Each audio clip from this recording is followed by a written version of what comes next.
Cumprimento a todos com a paz de nosso Senhor Salvador Jesus Cristo. Para quem está nos assistindo pela primeira vez, eu sou Jorge Levi, congrego na Assembleia de Deus de Prados, Ministério de Cláudio, Minas Gerais. O canal Jorge Levi está apresentando Momento EBD, no qual estamos comentando as lições bíblicas editadas pela CPD. Nós já estamos no segundo trimestre de 2026, cujo tema é Os Homens dos quais o mundo não era digno. O legado de Abraão, Isaac e Jacó. Nós estamos na lição de número 9, que tem por título Jacó e Esaú, irmãos em conflito. E o textual diz assim: duas nações estão no teu ventre, e dois povos se dividirão das suas entranhas. Um povo será mais forte do que o outro povo, e maior servirá ao menor. Gênesis capítulo 27, versículo 23. É a verdade prática. Os pais não devem ter preferência entre seus filhos e devem tratá-los da mesma forma. E a leitura bíblica em classe está em Gênesis capítulo 27, versículo de 1 ao 5, e depois versículo 41 até o versículo 44. Não vamos estar lendo para podermos ganhar tempo. Vamos para a introdução. Nesta lição veremos que a família de Isaac estava dividida. Isaac tinha Esaú como seu filho predileto, talvez por ser o primogênito. Já Rebeca demonstrava amar e identificar-se mais com Jacó, o mais moço. Tal predileção só trouxe prejuízo para a família, e principalmente para Rebeca, que morreu sem poder ver novamente seu filho preferido. A predileção dos pais trouxe insegurança para os filhos e instalou um grande conflito em toda a família.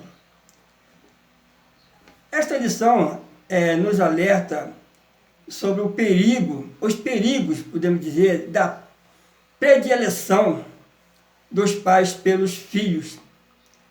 A divisão na família de Isaac foi um resultado de escolhas que favoreceram um filho em detrimento do outro, gerando ciúmes, insegurança e conflitos.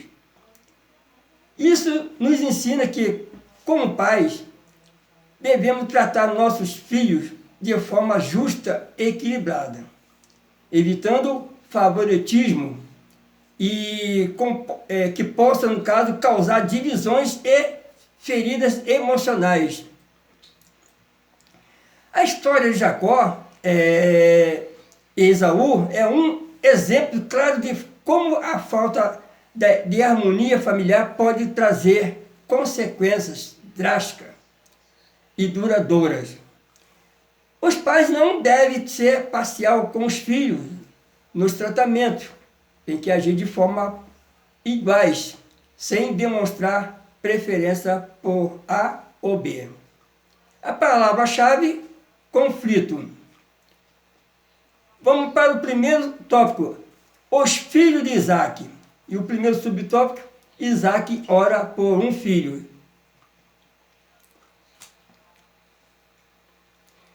Como Sara, Rebeca também era estéril. Pai e filho foram igualmente provados quanto à promessa de que seria pai de multidões. Isaac era um homem de fé e suplicou ao Senhor por um filho. Ele, assim como seu pai, tinha um relacionamento com Deus e não orava somente nos momentos de aflição e dor. Certamente percebeu que ser pai, no seu caso, não seria algo natural, e sim uma ação extraordinária, um ato sobrenatural de Deus. Então ele orou insistentemente, até que o Senhor decide conceder-lhe filhos, cumprindo assim a promessa que foi feita a seu pai e a ele. O nascimento de Esaú e Jacó foi uma resposta à oração e à fé de Isaac. A oração de Isaac por um filho nos ensina sobre uma importância da perseverança na oração e da confiança nas promessas de Deus. Assim como Abraão, Isaque enfrentou o desafio de infertilidade, mas não desistiu de buscar ao Senhor. Isso nos lembra que mesmo diante de situações que parecem impossíveis, devemos confiar que Deus é poderoso para realizar o que prometeu. A resposta de Deus à oração de Isaque nos mostra que ele é fiel e age no tempo certo.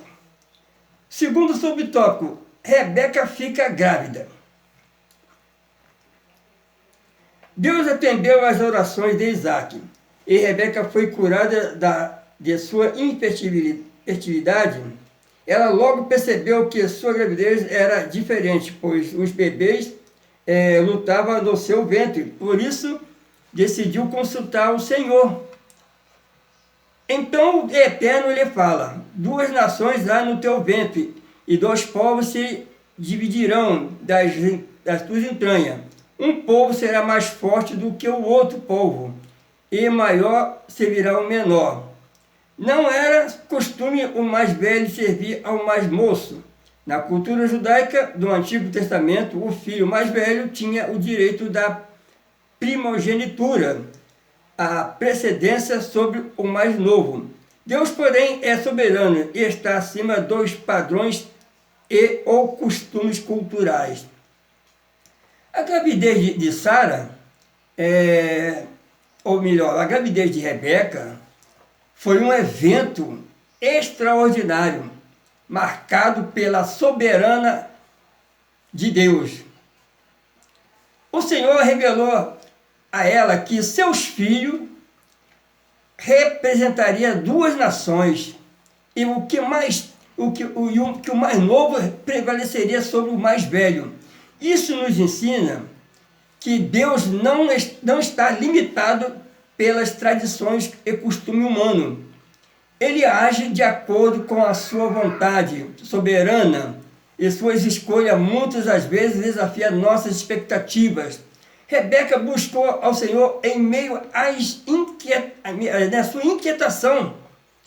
E isso nos lembra que, em momentos de dúvida ou dificuldade, devemos buscar a direção de Deus. Porque, fazendo assim, não devemos cair no erro.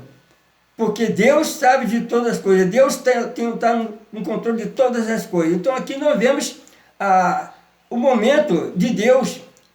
Então, aqui nós vemos quando a Sara estava com aquela dúvida, então aí ela consultou a Deus, e Deus revelou o que estava por vir nessa gravidez, e que ali estava 2 bebês sendo gerados, e ali estava sendo gerado, no caso, uma futura nações, vindo através desses 2. O maior ia servir o menor. Então, Deus é soberano para fazer algo que para o homem é impossível, mas para Deus tudo é possível. Vamos para o terceiro subtópico: o nascimento dos gêmeos. Quando Isaque tinha cerca de 60 anos, Rebeca deu à luz 2 filhos, gêmeos. Sua gravidez foi uma bênção divina e também um evento singular, pois é a primeira vez na Bíblia em que se registra uma gestação e um parto múltiplo. O primeiro bebê a nascer recebeu o nome de Esaú, que significa peludo. Segundo o costume, ele teria o direito à primogenitura. O segundo filho nasceu agarrado ao calcanhar do seu irmão, o qual foi dado o nome de Jacó, que significa aquele que segura pelo calcanhar. O nascimento de Esaú e Jacó foi um marco da história bíblica, pois representava um cumprimento da promessa de Deus a Abraão e Isaque. Esaú, o primogênio, simbolizava a força e os direitos tradicionais da primogenitura. Enquanto Jacó, ao nascer, segurando o calcanhar de seu irmão, já demonstrava o papel que desempenharia no plano divino. Isso nos ensina que Deus tem um propósito para cada vida, e mesmo os detalhes aparentemente insignificantes de nossa história fazem parte de seu plano soberano. Então aqui nós vemos esse episódio. Aqui nós vemos aqui que Deus já cumprindo a promessa que foi feita a Abraão e Isaac, e aqui nós vemos o cumprimento. Deus é soberano, Ele está contemplando todos os eventos que ocorrem em toda a atmosfera. Aqui nós vemos lá no início e hoje não é diferente. Deus tem tudo no seu controle. Vamos para o segundo tópico. Esaú vende sua primogenitura. E o primeiro subtópico, preferência entre filhos.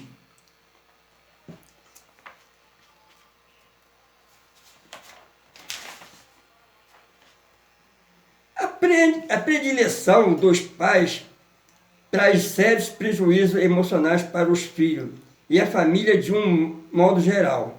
Isaac gostava mais de caça e talvez por isso amasse mais que Esaú, que era caçador e seu primogênito. Rebeca amava mais Jacó, que era mais caseiro e gostava de cozinhar. A atitude de Isaac e Rebeca em relação aos filhos não foi correta. Os pais podem ter mais afinidade com o filho, mas devem demonstrar amor e respeito por todos. A preferência por um dos filhos causa ciúme, divisão e problema com a autoestima e a disfunção familiar. A predileção de Isaac e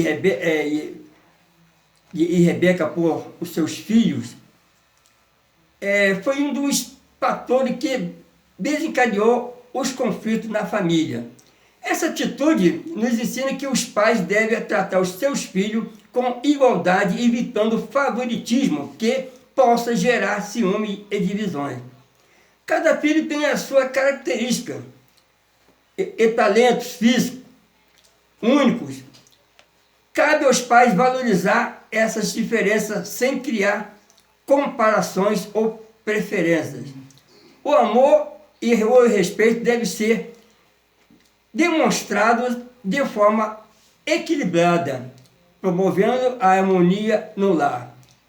É assim que devemos, os pais têm dever de tratar os filhos de uma forma harmoniosa, não dando preferência para um ou para outro, mas que tem que fazer que o lar, a família, ela venha estar estruturada, sem nenhum tipo de contenda ou discórdia. Discórdia até que acontece, que nem todo mundo tem o mesmo pensamento, mas os pais devem ter sabedoria para poder educar os seus filhos para que eles possam crescer e se desenvolver harmoniosamente. Vamos para o segundo subtópico, o valor da primogenitura. Nos tempos do Antigo Testamento, o filho primogênito desfrutava de direito que os outros não tinham. Não podemos nos esquecer de que Deus requereu os primogênitos para si quando mandou uma das pragas no Egito. Era um direito do primogênito exercer a liderança espiritual e familiar. Ele também recebia uma porção dupla da herança. A primogenitura é um direito de grande valor espiritual, material. Ela simbolizava a bênção de Deus sobre a família e continuidade da aliança divina. No entanto, Esaú não valorizou esse direito, demonstrando desprezo pelas coisas espirituais.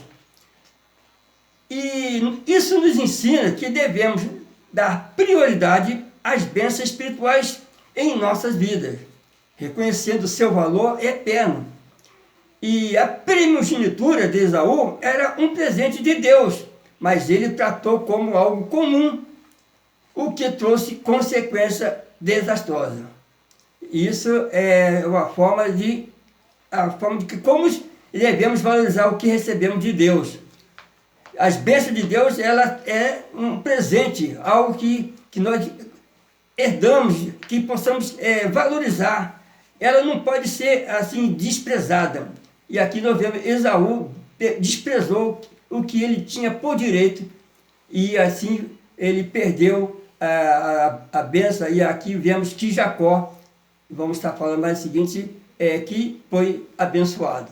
Vamos para o terceiro subtópico. Esaú vende seu direito à primogenitura.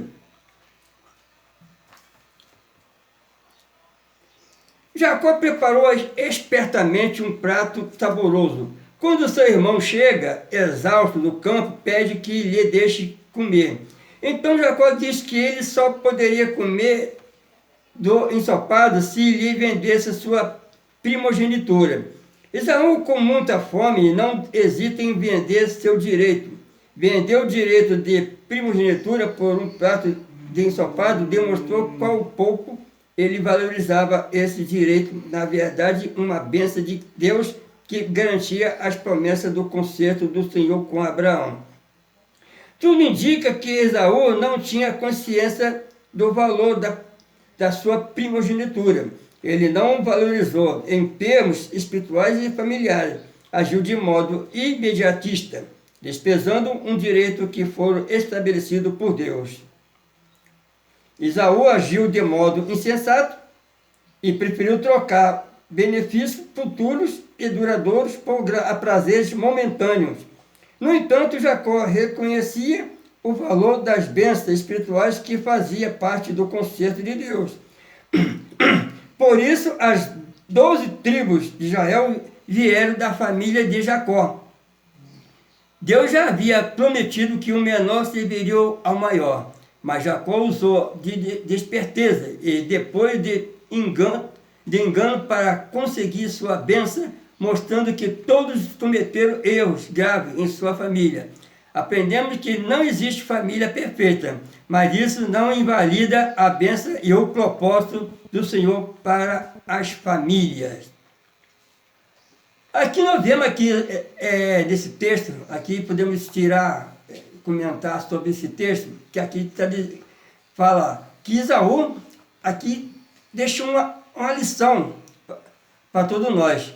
Ele nos ensina o perigo de agir de forma imediatista. É o que aconteceu ali, trocando bênçãos espirituais por prazeres momentâneos. Ele não compreendeu o valor eterno de sua primogenitura e desprezou por algo passageiro. Por outro lado, Jacó reconheceu o valor espiritual da primogenitura, mas usou de esperteza e engano para obtê-lo, mostrando que mesmo com boas intenções, seus métodos estavam errados. Isso quer dizer, que nos ensina que devemos confiar no tempo de Deus e buscar suas bênçãos de maneira honesta e justa.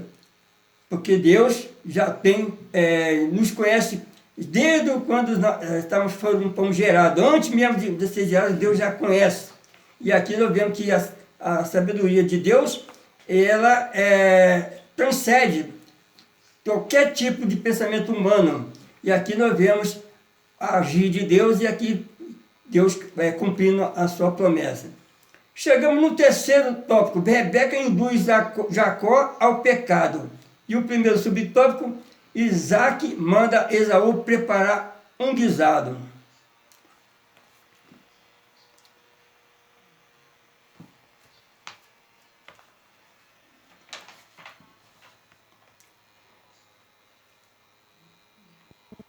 Isaac já estava com a idade avançada e não enxergava mais direito. Ele sabia que morreria em breve. Então ele pede a Esaú, seu filho querido, que ele prepare uma comida saborosa. Depois de comer, Isaac pretendia abençoar Esaú antes de sua morte, pois não queria perder mais tempo. Rebeca escuta a conversa do pai com o filho e elabora um plano mentiroso para que seu filho amado recebesse a bênção do pai no lugar do irmão. Rebeca não teve nenhum pudor em induzir o filho a mentir e enganar o próprio marido e pai dos seus filhos. Ela pagou um preço muito alto por sua atitude, pois seu filho teve que fugir de sua casa e ela nunca mais o veria novamente. Rebeca, ao induzir Jacó ao engano, mostrou que confiava mais em seus próprios planos do que na soberania de Deus. Sua atitude nos ensina que quando tentamos ajudar Deus de forma errada, acabamos gerando consequências dolorosas. A bênção de Deus sobre Jacó já estava garantida, mas a mentira e o engano trouxeram sofrimento para toda a família. Isso nos lembra que devemos confiar no Senhor e esperar pelo cumprimento de sua promessa, e sem recorrer a método desonesto. Vamos para o segundo subtópico desse terceiro tópico, o plano de Rebeca. Rebeca arquitetou um plano desonesto para mudar a situação. Com astúcia, ela chamou Jacó e ele disse que ouvira seu pai pedir a Esaú que fizesse um guisado saboroso, para que ele comesse e abençoasse. Rebeca pede a Jacó que ele vai buscar 2 bons cabritos e diz que ela vai fazer deles um guisado saboroso para o esposo, como ele gostava. Diz a Jacó que ele teria somente que levá-lo até seu pai. Então Jacó diz à sua mãe que o plano não daria certo porque seu irmão Esaú era peludo e ele liso. Ele sabia que seu pai iria apalpá-lo e que enganá-lo não seria tão fácil. A princípio Jacó resistiu ao mau conselho de sua mãe, mas acabou cedendo ao seu plano carnal, que haveria de trazer tantas consequências mais para si e para sua família. Isaac foi enganado e abençoou a Jacó, mas trama enganosa foi descoberta. Esaú ficou revoltado e angustiado a ponto de querer matar Jacó. Este triste episódio nos mostra que a predileção, a mentira, o engano prejudicam o relacionamento familiar. O plano de Rebeca, embora tenha bem intencionado, foi marcado por desonestidade e falta de confiança em Deus. Jacó, ao ceder à influência de sua mãe, também demonstrou fraqueza espiritual. Esse episódio nos ensina que as escolhas erradas, mesmo quando motivadas por boas intenções, podem trazer consequências graves. Portanto, a mentira, o engano nunca são justificáveis e devemos buscar sempre a verdade e a justiça, confiando que Deus cumprirá suas promessas no tempo certo. Vamos para o terceiro subtópico, as consequências dos atos de Jacó. O Senhor já havia dito que Esaú serviria a Jacó. No entanto, Jacó não confiou plenamente em Deus, nem esperou o tempo certo para o cumprimento da promessa. Movido pela ansiedade e pela influência materna, preferiu agir por conta própria e recorrer à mentira. Sua atitude lembrou a precipitação de Sara, quando tentou ajudar o plano de vida ao entregar Agar a Abrão. Assim como no caso de Sara, a falta de confiança trouxe consequências dolorosas que marcaram sua história. O filho de Isaac enfrentou uma dificuldade após outra, até que por fim admitiu: poucos e maus foram os dias dos anos da minha vida. Gênesis capítulo 47, versículo 9. Jacó sofreu as consequências de sua falta de confiança em Deus. Ele enfrentou anos de dificuldades, enganos, até que teve verdadeiro encontro com o Senhor, que transformou sua vida. E isso nos ensina que mesmo quando erramos, Deus é misericordioso e nos dá a oportunidade de nos arrependermos e recomeçarmos. No entanto, é sempre melhor confiar no Senhor desde o início, evitando as dores e os sofrimentos que vêm com a escolha errada. Vamos para a conclusão. Vimos que Esaú desprezou o seu direito de primogenitura e sofreu consequências desastrosas. Também aprendemos que a predileção de Isaac e Rebeca pelos filhos também trouxe consequências danosas para toda a família, assim como o plano mentiroso de Rebeca. Também estudamos a respeito do fato de Jacó não ter confiado e esperado o agir de Deus na sua vida, tendo usado de engano para com seu pai e seu irmão. Jacó passou muitos anos de sua vida sendo enganado, até que teve um verdadeiro encontro com Deus e a sua vida foi mudada. A história de Jacó, Esaú nos ensina que mesmo em meio às falhas humanas, Deus é soberano e cumpre seus propósitos. No entanto, as escolhas erradas trazem consequências que podem ser evitadas se confiarmos no Senhor e agirmos de acordo com a sua vontade.